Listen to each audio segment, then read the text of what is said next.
Welcome to the Business Samurai Podcast. I am your host, John Barker. My next guest holds a position that for many of you is probably an underutilized resource in your own community that can help you grow your business. My next guest is the Director of Economic Development and Tourism of Stafford County, Mr. John Holden. For over 25 years, John navigated Maine tourism, community and economic development, and international business development. In 2018, he brought his knack for consensus building, entrepreneurship, and a bad golf swing to the Mid-Atlantic. Whether he's stirring up new initiatives in Stafford or a recipe in the kitchen, John is passionate about creativity and innovation and seeking phenomenal results in the community. John holds a bachelor's degree in environmental science from the Bowling Green State University and a master's degree in regional economics from the University of Maine. I had the pleasure of watching John break it down on the dance floor at the Fredericksburg Regional Chamber of Commerce event 2022 just a few weeks ago, as a matter of fact. John, thanks for taking the time. Really appreciate it. Good to be here, John. I appreciate the invitation. No, I've had a good time hanging out with you over the last few weeks at different events around the community. You're definitely a man about town, a face to be seen and recognized. Hey, and John and bald-headed Johns have to hang together. I appreciate it. I mean, that's part of what we do in this career, quite frankly, is engaging with the community. Clearly more on the business side, but not exclusively. And it's also about building place and community, connecting people and putting businesses together. So it's a pleasure to be here. And, to all your listeners and viewers, take the advice that we may share here in the next bit as you will. You get what you pay for. So,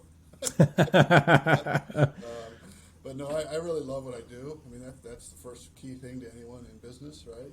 Absolutely. What you do, whether you own the business or work in the business, it's important to be passionate about your work.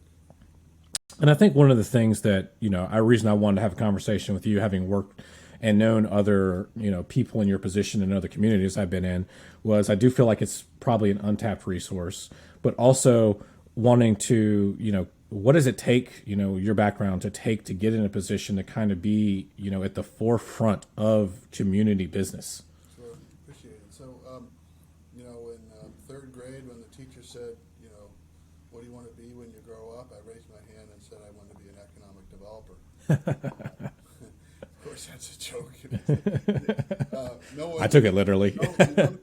This career is often people stumble into it or fall into it, and either you're passionate about it or you're not. People in this career, may have a public policy background, may have a business background, may have economics in my case, or planning.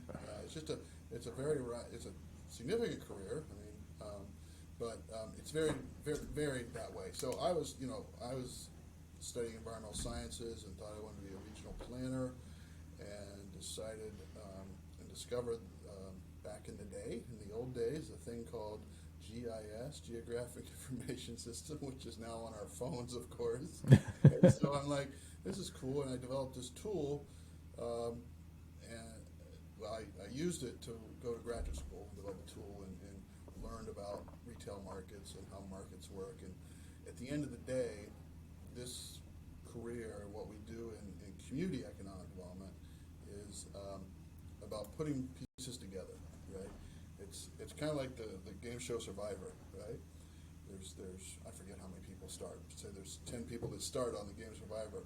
They all have their individual goals, right? They all want to win the prize, but they have to work together to get there. So that's what a community does, right? That's what a good business will do with its employees and investors, right? It's what a good organization does. And so a lot of that is what we do in economic development, is putting those pieces together for people, obviously to drive the vision and goal of a community, which is usually set by policymakers. And but someone has to put the pieces together. At the end of the day, the greatest pleasure I have is putting those people together and finding someone who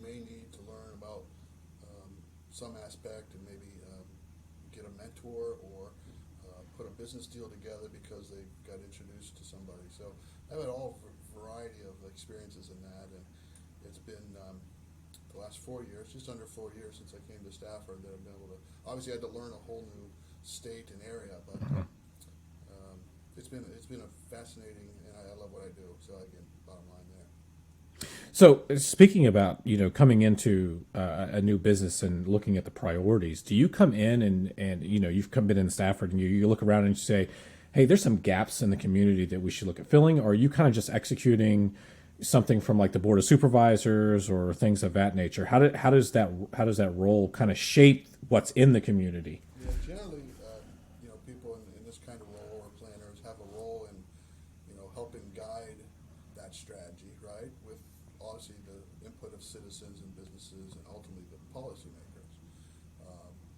When I got here 4 years ago, there was an economic development strategy in place. So my focus was, let's just do it. Let's get it done, right? So Gotcha. more of implementation of that, right?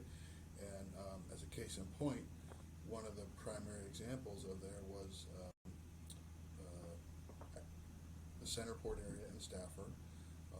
In fact, I discovered a 1987 economic strategic plan for Stafford County, 1987, that said Stafford County, one of the primary opportunities it should focus on is what they called warehouse and trucking at the time, 1987. The more recent strategy said Centerport distribution, and so we just got to work, right? And there were some changes in policy that this board enacted, and then doing what we do, we've been very successful there.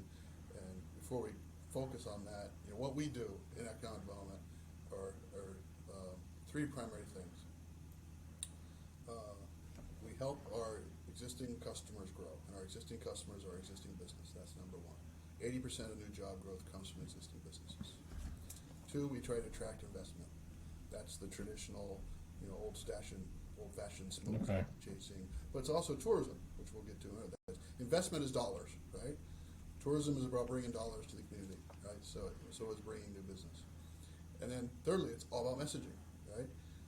So we're kind of the customer service arm and the marketing arm of a community in economic development. And that's what we've been doing here, since I've gotten here anyways. We've focused on those three initiatives. And the messaging was part of what we've been able to do in Centerport. With some policy changes the board enacted after I got here, we were able to reach out to a number of large developers and property owners and say, hey, look at the opportunity here. And, that's a lot of the work is making those connections, meeting those people, going to luncheons, finding those connections, particularly when you're new to a region. But anyway, we've been quite successful there, as you and some of your listeners in this area probably know. Yeah, absolutely. And for anybody not in the area, the Centerport Parkway area we got our local airport is around there, and it's just prime for a lot of growth. And I think one of the things that I want to talk about what your hand and what your role in was we're getting an Amazon fulfillment center. I guess first and foremost, your level of involvement or at least awareness of this project has got to be obviously greater than mine. But what does it take to attract, they're Fortune 2, to sit there and set up, particularly when you're talking about, if you looked at the news years ago, when they were looking at setting up their second headquarters, there was a bidding war across the country for Amazon. And, now they're putting a distribution center basically 10 minutes from my house. Yeah. So it's a good question. And again, there's a saying that's become kind of cliche in economic development that it's a team sport, and it is, because I can't tell you that 100%, even 90% of why Amazon's here is because of something we did in this department, but it had a role, right? Absolutely. That role was encouraging and meeting with developers, and when they got the opportunity to say, yes, we can make that happen here, and working with our planning staff and permitting staff and all the things that go along with that. At the end of the day, there's actually two Amazon facilities in Stafford, or will be in Stafford. The fulfillment or delivery station, as they call them, is I think the one pictured there. Mm-hmm. That's the place where the last place a box is before it gets to your door. So that means I'm going to get my packages in under an hour from once it opens. They're opening, I don't know how many thousands of these around the country. Sure. Sure. So that's, that was coming to this area one way or another, so we were lucky to get it in Stafford, and it's a strategic location for them. And that's another key point. The reason Centerport in 1987, and when I got here in 2018, was identified as a key area for distribution, because it is. It's the number one rule in business: location, location, location. Right? Yep.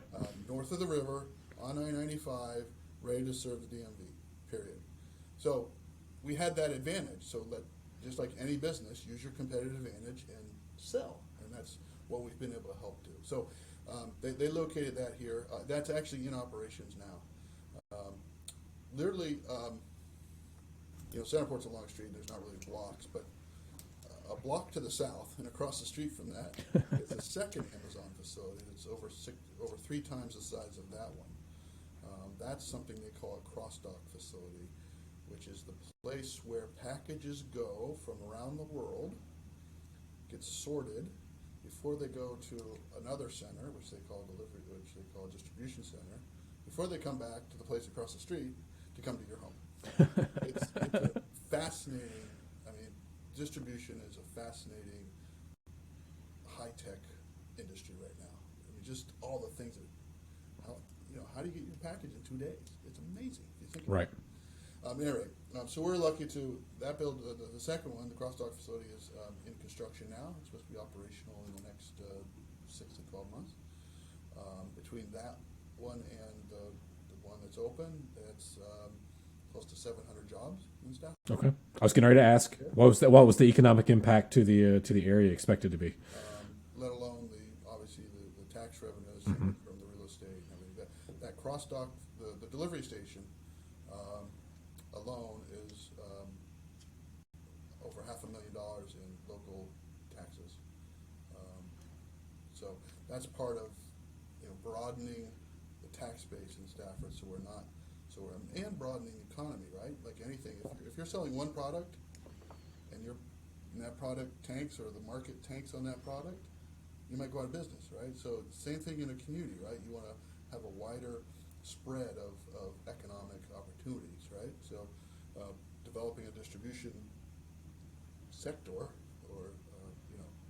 was important.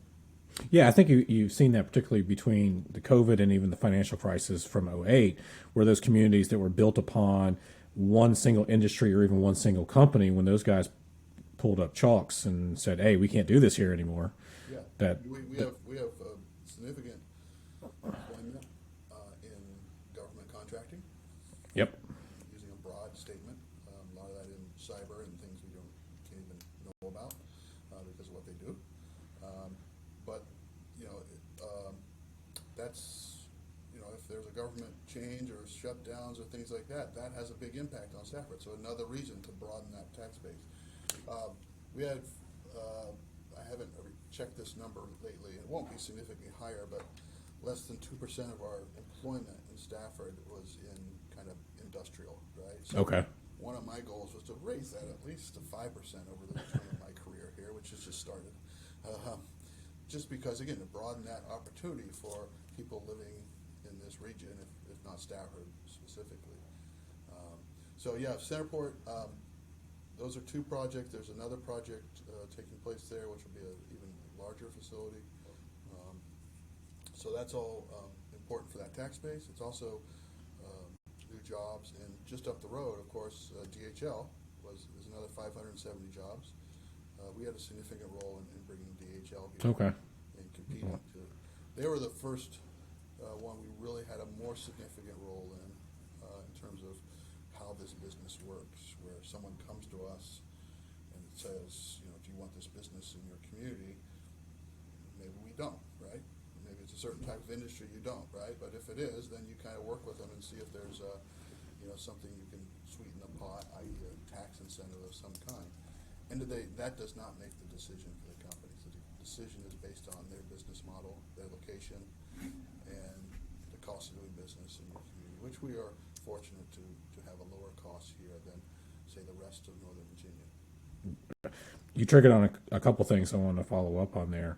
I guess first, how with having like Amazon and DHL coming into the area, how much easier having the big brand like Amazon here to go out there to your next big, hey, do you guys want to open your next shop here? We got Amazon, we got this. How does that make your job easier?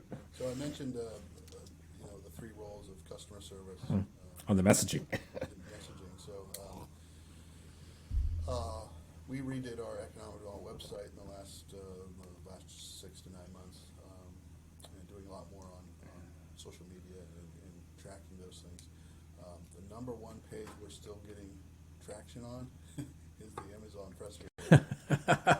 Coming to our website and then Sure. follow it. The people are actually, let me look at these other pages, and they're looking at the other pages, like the cost of doing business and what infrastructure we have. So it's significant. There's no doubt about it. Just the brand is important, and that's one of the things we've been trying to do with our brand, is Stafford. As you probably noticed on our social media, is we've developed a consistent brand and message, and want to keep with it. And when we can add those names, that's important. Absolutely. Absolutely. Yeah. You mentioned something I was just curious, this one I'll follow up on, about an area that may not want a type of business in there. Do you have any examples? I'm not even saying necessarily Stafford, but maybe something where you sit there and go, community said, nah, we don't, you're not welcome here. Yeah. I mean, I've worked in communities that did not want, in some states, the growing of, I don't know, marijuana, whatever it's called, in very secure facilities is a business opportunity. And I've worked in communities that said, no, we don't. Interesting. We don't want it here. And that's fine. That's a policy decision, right? Okay. If that's a policy, that's a policy, right? There's others, obviously the bigger inverted industries sometimes are not wanted in certain places. End of the day, I've been in communities where there's been a business that's been poking around, looking at a site, and, the surrounding area, community members, property owners didn't want it. And at the end of the day, that's what we do in, the USA, right? Public input. And if that's what Right. happens, then sometimes that happens. And that's who we work for ultimately, is in the community, right? Yeah. Shifting gears a little bit, we talked about like the single big entity like Amazon coming in here. There's another project that's taking place near my house as well that I know you probably know at a higher level. It's called the Garrison. And for anybody listening, not in the area, not familiar with this is like 500,000 square feet. It's a mixture of retail. It's going to be apartments. I'm very excited for the forthcoming movie theater that will be bringing back to the area again. How difficult is it to bring large community projects of that nature, one to fruition, to actually get them to an execution point after you went through who knows how much strategy and bringing all the stakeholders to the table to making something like that happen? It is very complicated, right? Particularly multi-use projects, particularly in certain areas. But one point is that every project is unique. You can't compare the Garrison to the Amazon project, Right? To whatever happened at a Quiet Town Center or National Harbor.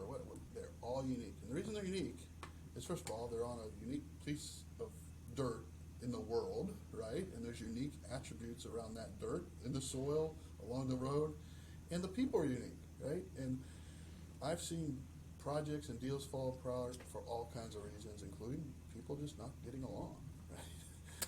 I have that written down as like a weird follow-on to however you answered this. It is. And end of the day, it's that analogy I mentioned.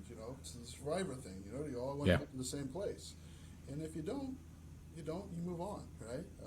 Now, I'm not suggesting that in the Garrison at all, but it has been a long time coming. I know people in Stafford have heard about it for years, and I can just say that it's still. Last conversation I had with the defense group, it's still happening. But again, complications between changing and COVID and the movie market and changes in ownership of the movie industry, just all kinds of things. It's a butterfly effect sometimes that you don't know that something all the way across the world has an impact on a project in Stafford. Absolutely. Yeah. And I guess that's one of the things, coming back, I have a project management background, and a lot of times you're sitting there trying to navigate all of those different perspectives and stakeholders, and everybody's kind of may not exactly have the same reason why they're involved in a project, and how hard that is on something of this scale, the millions and millions and millions of dollars, to how long it takes to get from groundbreaking to boom, somebody can move into a new apartment, or somebody can open up their store. How hard that is. To be honest with you, John, there's probably at least 24, if not 36 months pre-groundbreaking. Sure, even prior, all the planning stages before that, absolutely. Some are a little more straightforward, obviously, like a Centerport area that's ready for distribution. Here's a distribution center, bang, right? Already zoned, all that kind of thing, right? So that all just complicates things. And our role is to facilitate them. At the end of the day, within certain rules that are required by environmental rules and appropriate zoning and all that, and we try to bring everything to the table and try to facilitate those projects. One last thing on this area, and then we'll go to something completely different. Is one of the things I've been in this region most of my life, bouncing around between Spotsy, Fredericksburg, Stafford, Culpeper, and it feels like in a lot of the areas it's not been planned out. The communities have not been planned out extremely well, and we used to use the term sprawl all the time. I remember used to seeing particularly younger signs up like "Stop the Sprawl," and I would say more so in the Fredericksburg area. Are we getting better with predicting and planning for growth strategies so we can actually better plan these, so you don't have, like, you go into some of these shopping centers and there's like 3 layers of stuff and they're tearing up parking lots and the communities, and we're getting these bottlenecks in traffic? Are we getting better with trying to predict, be able to manage the growth in a better way where we're not constricting ourselves in other areas? I would like to think so with our colleagues in planning, and of course ultimately the Planning Commission of those ultimate policy decisions. We just did a comprehensive plan update recently, and that's what that's about. And that's why when a project comes in and has to meet the comp plan, if it doesn't, you have to look at the comp plan and say, do we want to change this, right? And those are all ultimately policy decisions. Staff have input on recommendations and this and that. At the end of the day, you're talking to someone who works here now, so I'd like to think we're doing better. Like I said, I've experienced this my whole life, and you're seeing, I'm with yeah. you. We all know there's a lot of traffic, and there's a lot of traffic on 610. There's a lot of traffic on 7. And part of that is the nature of how that developed, right? It is. I'm not, no fault really to anyone, but Oh no, I'm here to blame you. No, you're the newbie. I used the new guy moniker for a couple of years, and finally somebody said, you got to stop using that. You get away with it until somebody actually tells you that. I had somebody tell me that after like 3 days one time. Anyway. But no, we're looking at, obviously, the exit 140 right down what is now called, the area called downtown Stafford is an area we hope develops a little differently. There's a vision in the comp plan of a more urban, not New York City, but a more urban environment in that area, more density, more walkable than, say, other areas, not suburban. And there's nothing wrong with suburbia, but so we have planned for it. We just have to see if we can help foster that vision. No, that's awesome. And I would say, I don't know how much this is local or not. It just feels like sometimes the infrastructure that to support that stuff, and it's not limited to here. I've been in other states that do the same thing. Massive growth, teeny tiny infrastructure, utility support what's there, and everybody's like, oh. That's a complicated model as well. Oh, absolutely. Absolutely. The Virginia Department of Transportation has a role in that, and we work with them, we work with everybody, but right. It's a very, it's easy to say. There's a lot of traffic, but it's not as easy to build a new road. So again, having been in the area for a while, switching to your tourism hat, put your tourism hat on. Describe a little bit, because I've heard jokes when people are like, we're going to go stay up in D.C. There's nothing to do in and I don't even know. I don't even know if there's anything of historical significance, Civil War era type of stuff that's here. We used to get that when I lived in Culpeper, but tourstafford.com. tourstafford.com. All right. Lots to do in Stafford, But let's be honest, I've worked in communities, in Maine that were not Portland and not Bar Harbor. Sure. So they're competing with that, right? In Stafford, we're competing with obviously D.C. and Fredericksburg, and they are different. They're historically different. They're physically different. So again, it's like in economic development. You have to build on your assets and contribute to your attributes. And so there's two angles there. One is, again, a new marketing effort through the Tour Stafford. We focus our marketing on certain things that make sense, we believe, to people that would want to come to Stafford from outside. Mostly in the recreation area and the cultural heritage areas, history, but not exclusively. And quite frankly, we hope to develop or encourage private investment in new assets.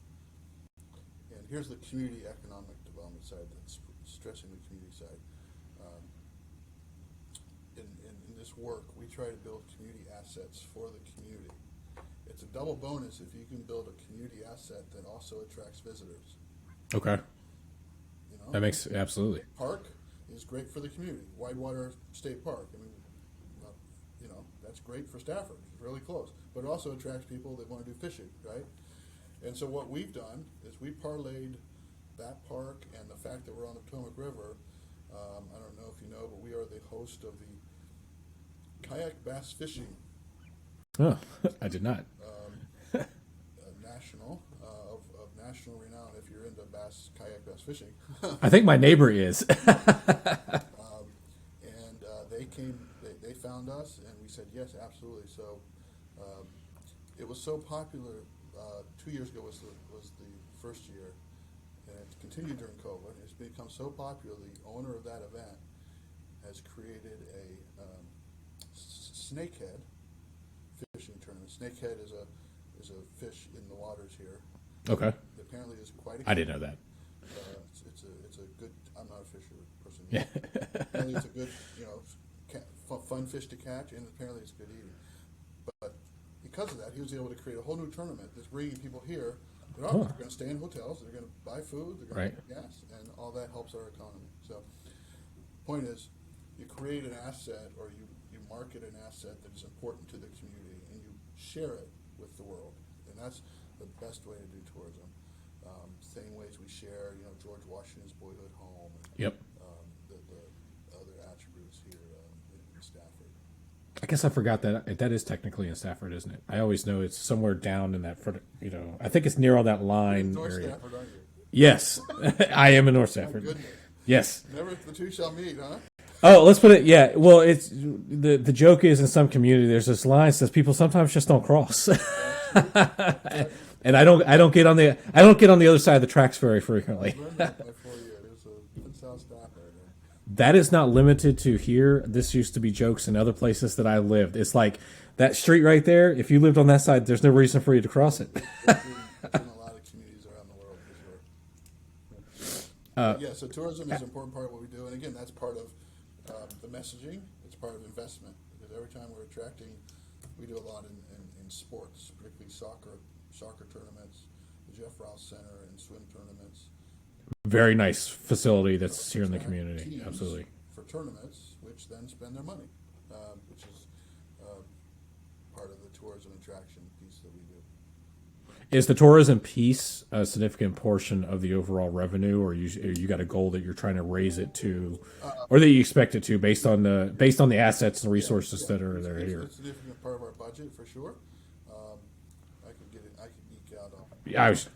Go there, but yes, and part of the thing I've tried to do in the 4 years here is meld that with economic development, right? So some of the tourism things we're doing now, we participate in something called Modern Day Marine. Yes. Big event. Big event for government contractors. Of course, for anybody listening not in the area, Marine Corps Quantico base is right here. Obviously, it stopped for 2 years. Now they're having it up in D.C. But that's a big tourism thing, because a lot of the cadets and everyone coming there. Yes. Where can I eat? Where can I eat? Where do I stay? If I'm a government contractor, can I stay here? Is it cheaper here? So we've used it as a tourism thing, but we've melded that with an economic development angle, because a lot of the contractors and people going to that are entrepreneurs, right, from around the world that want to sell to the Marine Corps. And so that's why we've melded that with our entrepreneur effort, which is relatively new as well, which we can get into a little bit. And then that's the melding of tourism and economic development, because you're attracting investment is the broadest way to put it, whether that be a new company, a new startup, an Amazon, or someone coming to have an event or a meeting or a wedding and spend their money in Stafford. Yes, lots of wineries, lots of things of that nature around this area that are awesome. Well, shifting gears, because you mentioned it already, what are some of the specific tools, programs that the county, that your area has for people either starting up new businesses or small businesses looking to move to the area? First of all, we're kind of a clearinghouse for a variety of state and federal programs. So we can put people in touch with certain things. For example, there may be a certain grant program there is in the agricultural sector for companies that make food products. If you buy your agricultural products in Virginia, there's a grant program. So we know how to make those connections. We don't do those grants for the companies, but we Sure. put those together. We did establish through our Stafford Economic Development Authority what we call a microloan program. These are common in a lot of jurisdictions, but we didn't have one here. So the idea is there are often businesses, whether they be startups or not, that need a loan to expand their business or try something different that may be of a nature that the commercial market can't do, either because it's too small, too risky, or there's a little bit of credit issues with the applicant. So where a government entity comes in is to provide that gap financing, we call it, for that business to start their program. We just recently did a microloan of I think it was $15,000 for a woman who is starting a virtual resume video virtual Yep. resume program out of her home in Stafford, and it's a loan, so we had to do our underwriting and all that, and it looks like a good project, and we're happy to finance her, and we'll encourage her along the way, obviously, because these are public resources, so we have to be very careful of these, but we are in a position where we can take a little more risk because we don't have shareholders. So that's another example of a very specific example of a microloan that we have. So we have resources. We have direct resources. We can also put people in touch with resources to expand their business. We can also work with them on just figuring out the way to if it's a physical expansion or finding properties and that kind of thing. That's another thing we traditionally do in economic development, is find that right property, find that right building, make them aware of some things. We don't do all their homework, but we try to help the entrepreneur, small or large, expand their business in Stafford. I was going to say, I know some of the resources out there, you probably have access to every piece of data related to the county, or pretty close to it, I'd imagine, than probably some of the online resources that may pick or choose. Sure. So having a lot more of a touch point, as well as the connections with people in the local community, as well as you need to talk to Right. XYZ person. Exactly. Whether it be the size of the water line or the size of the septic tank is not big enough. Who do you talk to, kind of thing, right? Because all those things do matter, but it's often the thing that the entrepreneur is the last thing on their mind. They want to make their widget, right? It's a fascinating industry to work in for me, particularly working with entrepreneurs and different types of businesses, because the types of things you learn and types of businesses that are going on is just somewhat everything from obviously meals, but also high-tech businesses. We're working with a company that wants to design a new method for crosswalks to help visually impaired people Yep. go across crosswalks. So that ties into our entrepreneur effort with the Smart Community Test Bed. One of the things I think that surprised me, because I've not seen this in other areas, was that your department was actually hosting get-togethers. Oh, yeah.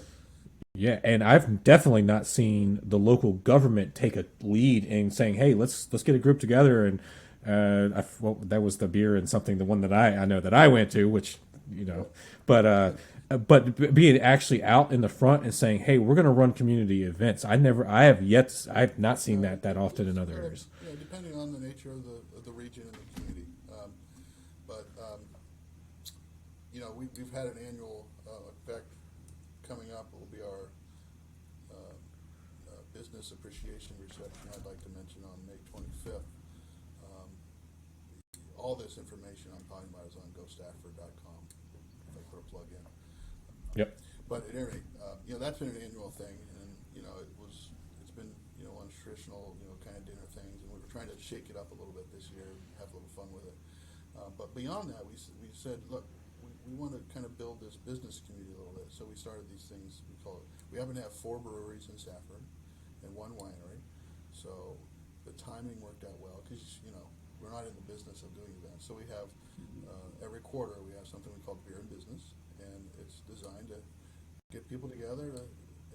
The idea is there might be a business person you have not met in Stafford that you might want to do business with, and that's part of our business, right? That's part. Or make a friend. You can then sell to that person because you met him. Great, that's commerce, right? And just one plug, we're going to have wine in business. Coming up here, so it's not all beer and business. There will be wine and business coming up, but the next beer and business is May 18th, and it's the little theme is business of baseball. So Fred Nats are sponsoring that beer and business, so we'll hear from. That might be a little bit of fun. That's out of Highmark Brewery in Southern Stafford. So we have a little bit of theme.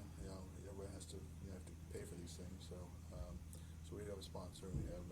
The raw truth, and this is the raw truth of baseball.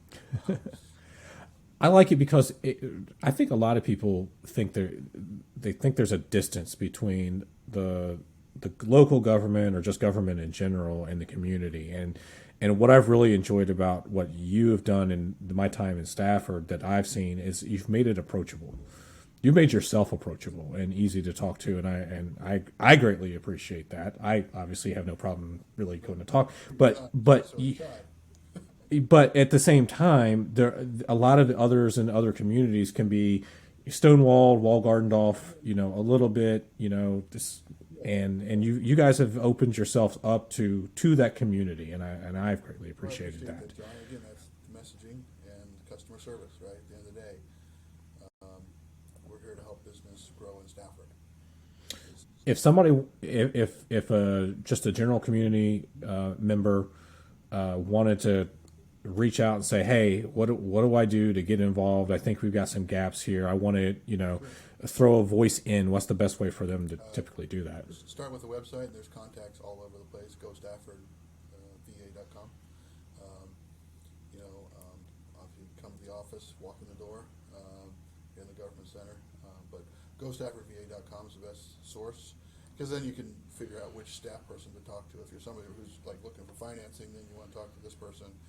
If you just kind of want that general, how do I grow my business? There's another person. If you're more interested in tourism, there's another piece. So, we tried to make it. In fact, that website won the Chamber's Regional Award recently as a new marketing. That is correct. Yeah, so they did. Apparently, it's pretty good. And so that's the best bet. Or look us up, give us a phone call. And for anybody that's not necessarily in the area listening to this, going, I wish we had some programs like this in my community. Is this something that should be receptive that we can go back and say that anybody else could go back to their local community and say? Most do. It gets lost in all the messaging we get. I would say most communities have some efforts. Probably some better than others, but our current Pounce and Fredericksburg and King George, they do similar things.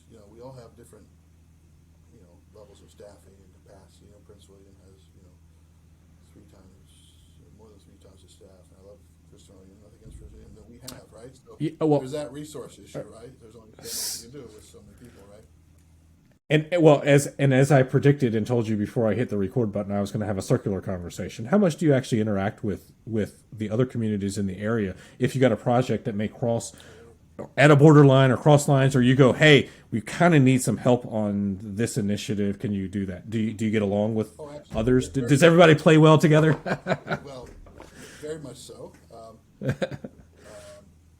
Economic development, the business doesn't stop because the jurisdictional line is there, right? So, in fact, our entrepreneur program is actually funded by a regional organization called Go Virginia, and it's designed to support the Rappahannock region, which is a name we kind of made up, which is basically Stafford, Fredericksburg, King George, and going down the river, if you will. It has other technical names, which I won't bore you with, but that was very much a collaboration with myself, my colleague Bill in Fredericksburg, and Nick in King George, and bringing the RIOT program, as it's called, the Regional Internet of Things and Technology Entrepreneur Program, to this region. It just happens to be in Stafford, but it has to sit somewhere, right? So we're doing it out of Stafford. So very much, I meet somewhat regularly with my colleagues around the region, including Christina up in Prince William. It's just a matter of project by project, right? We were exploring recently a regional program with happens to be King George and Fredericksburg again, to how we would invest in business parks together as a community. Okay. And we'll still be exploring that. It's just at the end of the day, it is all very complicated. When you get down into the details, but economic development is a regional effort. Period. Well, I greatly appreciate the time today. I'm going to end with a final note for anybody listening. It says that local government is the main thing that affects your daily lives. There is the boots on the ground right outside your door. And I know that the federal and state always seem to suck up all the oxygen as well as all the money. But the stuff that affects day-to-day lives is the stuff that happens right around you with your neighbors. I encourage everybody to find a way to get involved, and be aware of what's going on, and make your voice heard. I find everybody's pretty receptive, and for the most part, everybody's been pretty cool. But what is the last thing? What's the best way for anybody to want to connect with you? Email, LinkedIn. Yeah, What's all those again? The keyword is gostaffordva.com. I'm on LinkedIn. Most of my band members, staff, are on LinkedIn. That's probably the best way. We're on Facebook as well, but that's not as much business oriented. Or come by the government office and stop in. If you have a particular question, we have guides on starting a business and all awesome those things. So we're here to help business grow in Stafford and bring investment. And so I appreciate the chance to share with you, John, and I look forward to any input from any of your viewers. Yeah, absolutely. No, I appreciate it. I'll make sure all of the links are going to be in the show notes and transcripts, so anybody can just get to them pretty easily. And again, really appreciate the time. It's been awesome. It's fascinating to me. Likewise. Yeah.